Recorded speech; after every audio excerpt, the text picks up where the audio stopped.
Hey everyone, Vanessa here. Thanks so much for joining me again today. If you watched my last video, you'll know that I really don't have any direction for these videos anymore. So I'm just going to share about what's going on in my life and use them as a video diary.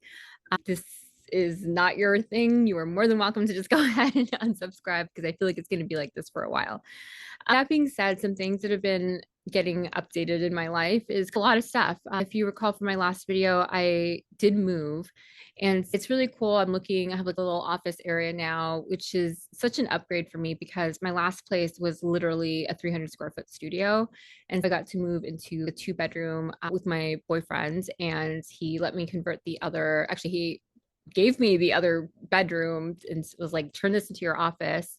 And I work from home, so it's great that I get to do that and have my own space to work there, especially because I do have a lot of meetings and Zoom meetings and stuff like that. And in addition to that, I am wanting to formalize one business and launch a new one. I'll tell you more about that now. One of them you probably isn't going to be very relevant to the people of this channel, but I'll tell you about it anyway because it is on my heart and it is important to me. So it's called Paradox Comedy. I've been doing it for about 4 years, and I basically just document and highlight up and coming San Diego comics or comedy clubs. I'm very much into comedy, stand-up comedy, and being able to contribute to the comedy community here in this way where I get to highlight some of the up and comers has been really special and important to me. I really enjoy it. The comics here are very good, and they just are getting better. So I created an Instagram account to help people follow along and get to learn more about it. I think it's just a fun activity too. And a lot of shows are pretty inexpensive to go to. And there's a ton of free shows too. And it's just nice to support local small businesses, which is really a lot of these comedy shows are. Of course, you have those major headliners that come through and are like at the Balboa Theater and stuff like that. But I don't really tend to do too much with those. I really like to focus on just like comedy clubs. And I also work at a comedy club now. So being able to see like more of the behind the scenes, I'm like, wow, there's a lot of work that goes into stand-up comedy. And for such an unserious business, there's a lot of logistics and stuff that goes into it, and a lot of the craft and the artwork of a comedy joke and comedy writer. I have been really I've been like hot and cold with that for a while. I launched it right in the as a bunch of people started dying, and then I just used it as an escape route for myself. And it was like, what better thing to do than like just make myself go to comedy shows every night when I'm depressed because people are dying all the time. And so I started doing that, and then I got really burnt out, got involved in the politics of the comedy scene, which believe me, there are, which is very strange, but it happens. And it was just I didn't have really good boundaries, and I really felt like pretty stretched thin, to be quite honest. And started getting resentful, and I really felt like I was giving more than anyone was offering to give me. And I didn't really want to monetize it at that time or make it into anything because I didn't really have a direction for it. I have a clearer direction now of what I want to do. One of those things is that I have a Substack. So I'm creating a Substack, which I've been inconsistently updating, but I'm going to get more consistent with it here shortly, where it's just like a weekly newsletter of like comedy shows for that week. And then once a month, I want to do meetups for the paid tier people. And like we can get together like an hour before the show and then meet up and then go to a comedy show. I don't want to like overcomplicate that, but that's basically all I want to do is like just do the weekly newsletters, keep interviewing up and coming comics, and do these once a month meetups. And I want to formalize that more. And then the other thing is, so that's what I want to do for the Paradox Comedy stuff. And so I'm going through the whole process of actually registering this as a business, and I opened up a bank account and all that stuff, and making it a legitimate thing that I can really invest my time and energy in, because it is something that's been with me for 4 years and I don't see myself really stepping away from it that much. And I still can go and travel to other comedy shows. And then also the newer venture, which I'm really excited about, is more of the spiritual aspects that really appeals to me. And for a long time, even with my sponsoring, when I was sponsoring women more frequently, I was really active in the recovery community. Even my now boyfriend 3 years ago was like, "Do you charge people for this?" Because he was overhearing me and on a phone call, and he's like, "Do you charge?" And I was like, "No, like how could you?" My sobriety, my survival depends on being able to be of service to others. And in the sponsorship model, you don't charge for yours. Like that's just not what you do. You're going alongside with somebody to help them achieve their own truth to get sobriety, long-term sobriety. And it honestly helped me a lot. It helps me tremendously. And it kept me sober through some of the most horrendous things. And so I am so grateful for that opportunity. But there is a certain level of grief that also came along with it. And I lost three people in a short period of time, but then ever since then, the death toll keeps going up because that's just the nature of addiction. It's just what happens. And the communities that I was in, it's like, if you go to war, you're going to know someone who dies. It's like you're going to war against addiction. You're going to know some people who die. And unfortunately, I hit a really deep pocket of people who were dying. And so it was really difficult. And so part of that is that some people were just seeking my help because they were in a program and they were required to have a sponsor, or maybe their spouse or their partner or their family wouldn't continue to support them if they didn't get involved in the program somehow. Or the only reason that they were doing this was to meet some kind of obligation that didn't come from internally themselves. And there's no judgment there. I think that most alcoholics and addicts have been there. But it made it really difficult for me because I invested so much wholeheartedly in people who were not equally invested. And again, that is just part of the disease. There was no judgment there. I have been one of those people, by the way. So I totally understand the mindset, and I have a tremendous amount of compassion and understanding and love for that specific type of person.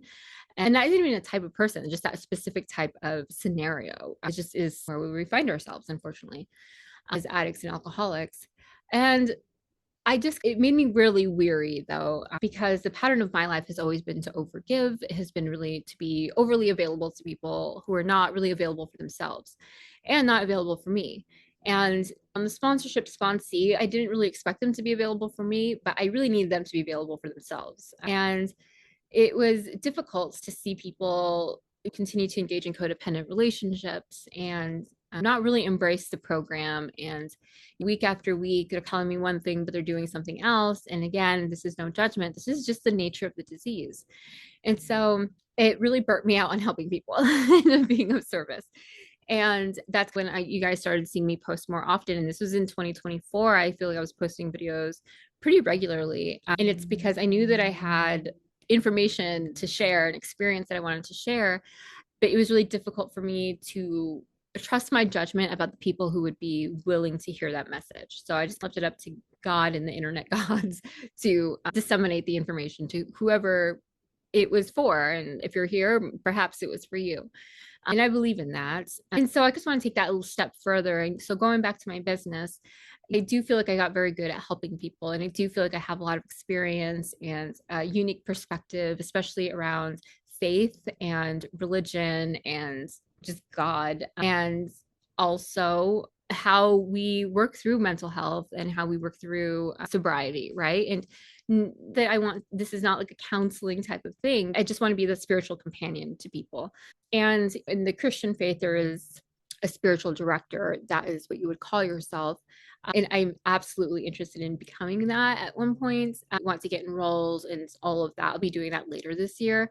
But meanwhile, I have been enrolled in the Center for Action and Contemplation's Living School. And this has been informing me. I'm behind still, by the way, but I am going through the coursework, and I'm just, everything that I'm reading and experiencing through the work, it resonates as true. And I don't know how to explain that, except that it's what I've been trying to explain to sponsees ever since I got sober. And I don't want to continue minimizing that. And I don't want to continue acting like I don't have a message to share. And something that happens, something that has been a core wound of mine is always just being dismissed, right? It's always been, that has a lot to do with my upbringing and just being minimized and quieted and silenced and just dismissed overall. And so it instilled a lot of doubt in me and instills a lack of trust in my message and in my ideas. And trust me, I have a bunch of bad ideas too, but I have some good ones too. More than anything, I have just the capacity to want to hear people go through their own experience, and not necessarily because I have any of the answers for them, but because I want to be alongside someone who is going through a journey that maybe I have gone through, right? And I know that when people are finally ready to open up their life, their hearts, their mind, body, soul to the experience that is God. I want to help people get there. One of my greatest quote unquote mentors, he was already passed on by the time I started hearing about him, but his name is Mark Houston. And I learned about him through the Big Book Awakening, which again, a lot of videos on that. It has very much changed my life. Mark Houston has this quote about where he says, you have to be out of your mind to know God, because you don't come to know God with your mind. You come to know God with the part of you that already knows God. All you have to do is wake up to that part. And so that to me is not just amazing advice for getting sober and staying sober, but just for coming into life, coming into our own lives, stepping in and waking up to our own lives and being able to see God everywhere. And trust me, this is not, I don't ever want to come across like I'm some angelic saint or anything. In fact, last night, Christian and I had a bit of an argument. And it wasn't even an argument. I was just annoyed by something. And so I shut down and was getting ready for bed. And he was like, oh, and he said this in a very tongue in cheek way. He's like, oh, wow. He's like, Vanessa Gomez, spiritual director, shuts down. And I was just like, yeah, I know that was very spiritual of me. And I'm really tired. So I'm not going to engage. And guess what? We got over it. So I definitely have those moments, but I think that's why I've always sought God, is because I know that internally my default setting is chaos and it's resentments and I just remember being angry from a very young age and for absolutely no reason sometimes. I would just like throw tantrums all the time. My default setting has always just been rage. As you grow up, you're really, especially as women, we're really socialized to not be angry. Anger is not attractive. Anger is not safe. Rage carries with it a specific vibration that you don't want to be emanating out in the world, because that's not how you win people over, right? And that's not how you stay safe. And I have been understanding more of that. I know there is a deep sense of what justice is within myself, and I look out in the world and I don't see it, and it on a cellular level really impacts me. And I'm trying to learn how to differentiate, because I know that I can't save the world, but I do know that I've been given this specific slice of the world that I can in some way influence, right? And it's important to me to step up into that role to help influence. And so some things that I'm going to be offering are like one-on-one sessions or group sessions. And at some point, I would like to do like a retreat later this year. And I already have ideas for what I want that to be. And it is all centered about this idea that you really just have to be out of your minds to know God. We just made everything so logical that we've really lost touch with the spirit of things, the spirit in all things, the spirit that exists just because we're existing. And that's the same and similar spirit that's in us. And we've gotten so out of touch with that. And it shows up in the way that we interact with each other, the way that we talk about other people, the way that we interact with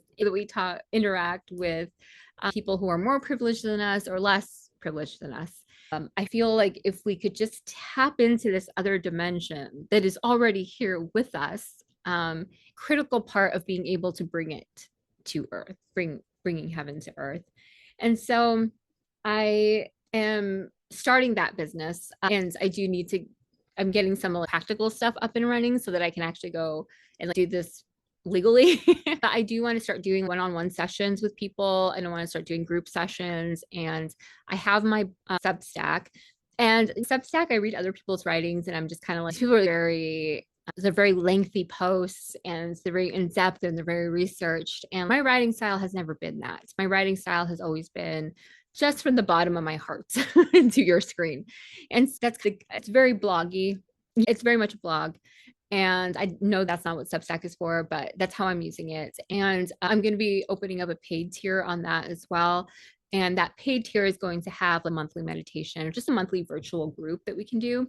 And then I want to, again, like I said, do a retreat. And the retreat, I am expecting to be able to really take people out of their ordinary days and really just abandon the identities that they came in with. And I was actually talking, and some of the messages that came through were what I needed to hear. And I think that there were messages that I was too stubborn to hear from God directly, and which I repent. I really was struggling with my meditation practice over the last year, and I'm getting into it more now, especially being in the living school. You must have a practice. And so I have been engaging more in that, and it did unlock something for me. And I feel this like thawing of my heart again. And I'm getting more lit up for the purpose that I feel called to do. And that's just to help people find God and not necessarily being their go-to God person, right? I don't want to do that. That's not a responsibility for me, but rather just making the introduction, really opening people up to the experience of God. Because God is an experience, God is a presence, and I want to use the word God. And a lot of my companionship will come through the contemplative lens because that's what I'm learning about. And that's mostly what has informed the majority of my sobriety, my recovery, my work with women, and my writing is all, everything is just coming through this contemplative lens. My experience as I'm out in the world, as I'm stuck in traffic, as I'm seeing people argue, as I'm watching reality TV, is just like, this is all part of it. As Richard Rohr says, everything belongs, right? So I am really excited about that. Just mostly the monthly meditations, or what we call them contemplative sits, will be once a month. That'll be behind the paywall. And yeah, so that's where I'm at. This is really what's lighting me up. And I am really glad. I'm looking at my office right now and it looks so much better, but it's still pretty darn cluttered because I still need to get a bookcase and stuff. But yeah, I'm just feeling really good about all of that. Some other things is, I think I mentioned this on, I don't know if I mentioned it on the last video, is I am on tirzepatide. Ever since my anemia happened in 2024, I've gained a lot of weight, and then I would lose it, and then I gained 20 pounds suddenly at the end of last year. I don't want to blame him, but I do think it's Christian's fault. But yeah, so I have started taking tirzepatide. The first month I've already gone down 10 pounds, and I'm down another 2 pounds. So yeah, I'm on track to losing about 2 pounds per week. And I am a little bit split about it. It really wiped me out the first week and then the fourth week. And I think some of that had to do with my cycle as well. But it's just really has been physically draining. And yeah, and just learning to roll with it for now. Then the other, but I did just up my dose as well. And so I'm just waiting for my energy to come back. I have started going on walks and on hikes, and Rumi's been a really great workout buddy for that. So I'll do like another video on my tirzepatide journey. I'm now like at 1 month and 2 weeks. Just update more about that maybe after the second or third month. I do have a goal weight in mind, and I'm still about 30 pounds from that. It's my work stuff. So I have been, the job that I have had for the last 5 years, actually 6 years. I've been working there for 6 years. That's the longest I've ever worked anywhere. I was a perpetual job hopper. I would always quit jobs, walk off jobs so many times. I don't think I've ever actually gotten fired from a job. Yeah, this job has really been stretching me in new ways because there's been a lot of changes just through leadership. And I can see now looking back how much I've been relying on my own self-will and my own self-reliance instead of really just being like, listen, whatever's going to happen is going to happen. It's all in God's hands. And I just need to put my best foot forward and do my best work. And that's all I can do. And instead, I was really getting in there and trying to micromanage and just becoming the version of myself that I do not like. And so I have really been able to, just in the last couple of weeks, like I've just really been breathing through having a little bit firmer identity. And I think that having these other business ventures that I want to explore, having this other identity outside of work, my adulthood, to be quite honest, it's nice to have that separation and to have a little bit of breathing room. And I know that God will point me and grow me to wherever God needs me. And I'm hoping that it's in the spiritual direction, in this direction, and the writing and the groups and the helping people.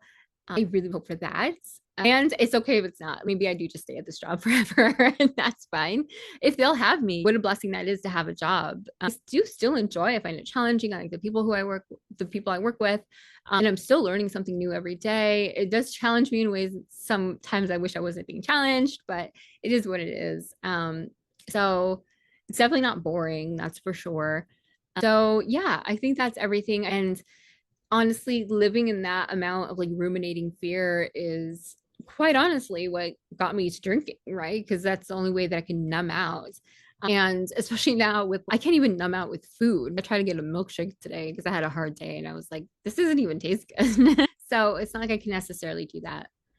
Yeah. And I feel like the more that I get into contemplative work and learning and growing and the practice of it, the more I am remembering, I am remembering just that. Like, I cannot be living in fear. And my foundation is in God. And yes, God is within me and God lives in you as well. And what a gift that we can have that. And that ultimately is something that cannot be squashed by a job. And it can't be squashed by a relationship or a bank account or a traffic jam or anything else. And so, yeah, I'm just remembering the own brilliant resilience of a soul. And I am grateful to be here and on this other side of it. I don't know if you guys have seen the past couple of years. I've been very much in a struggle mode, just spiritually, and I'm really sensing this connection in my daily rendezvous with God again, and I'm grateful for it. I would love to hear how you're doing. How are you doing on your spiritual walk and your spiritual growth, your expansion? How are you doing in your sobriety? How are you doing at your job? I want to hear from you guys too, especially for those of you who have been following me for a while. I just love when you guys do leave me comments and tell me how you're doing. It lets me know more about who's watching. And if nobody's watching, that's fine too. At least I got to use a verbal diary to this. Thank you so much. And I love you. And I hope you guys are having a good May.